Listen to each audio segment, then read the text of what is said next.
Hey guys, Marianne Elliott from 360 Mortgage Solutions. So today I wanted to jump on and share with you the top 5 things that you can do in this holiday season to prepare you and your finances for buying your first home in 2025. So the first thing I would encourage you to do is to review your budget and set your goal for 2025. Now, we all know this time of year there is a whole lot of money spent on things like gifts, eating out, even just Christmas Day itself. So once the holiday season is ended, it's a great opportunity to revisit your budget and have a look at what your plans are for 2025.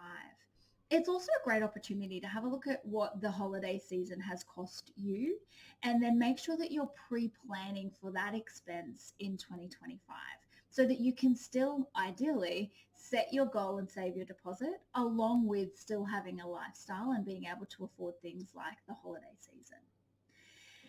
The second thing I would encourage you to do is to review your credit score, and not just to review your credit score, but have a look at ways that you potentially could improve your credit score.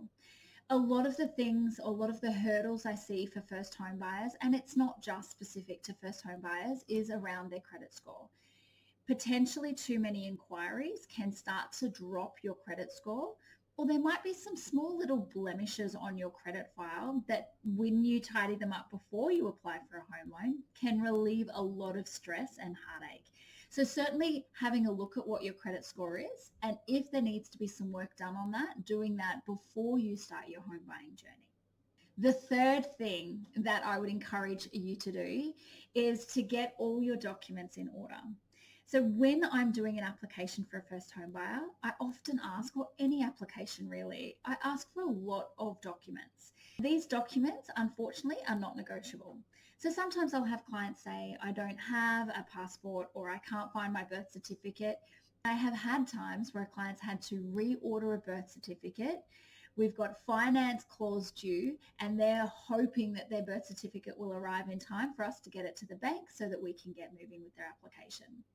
You can alleviate all of that stress by making sure you have all your documents in order ready to go so that when the time comes and you're ready to apply for your pre-approval, you have everything on hand.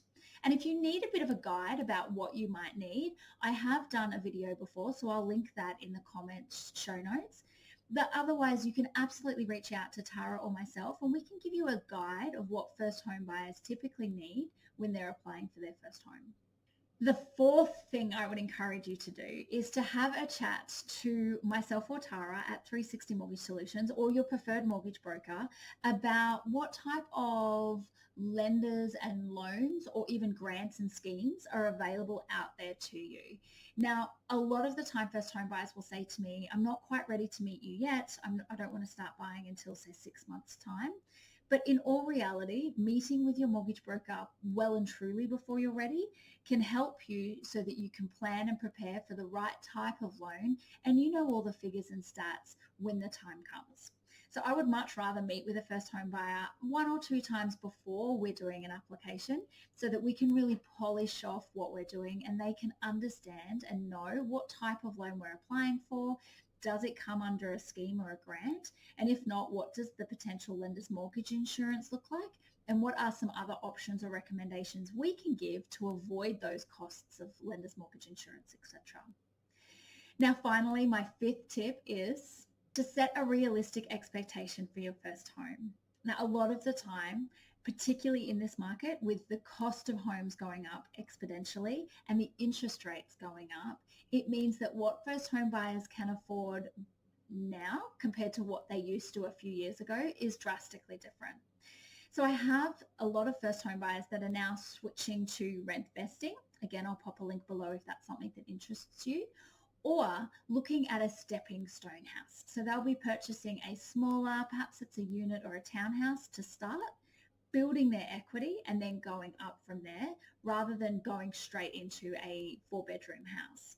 Now, in this market, unfortunately, it may mean that you do need to reset your expectations and buy something a bit smaller, potentially in the neighbourhood that isn't your end goal. And obviously look to a future plan about what you want to do with that property and what your next property might look like. So otherwise, that's it from me. I hope you all have a fantastic Christmas and a very happy New Year, and I'll see you in the next video in the new year.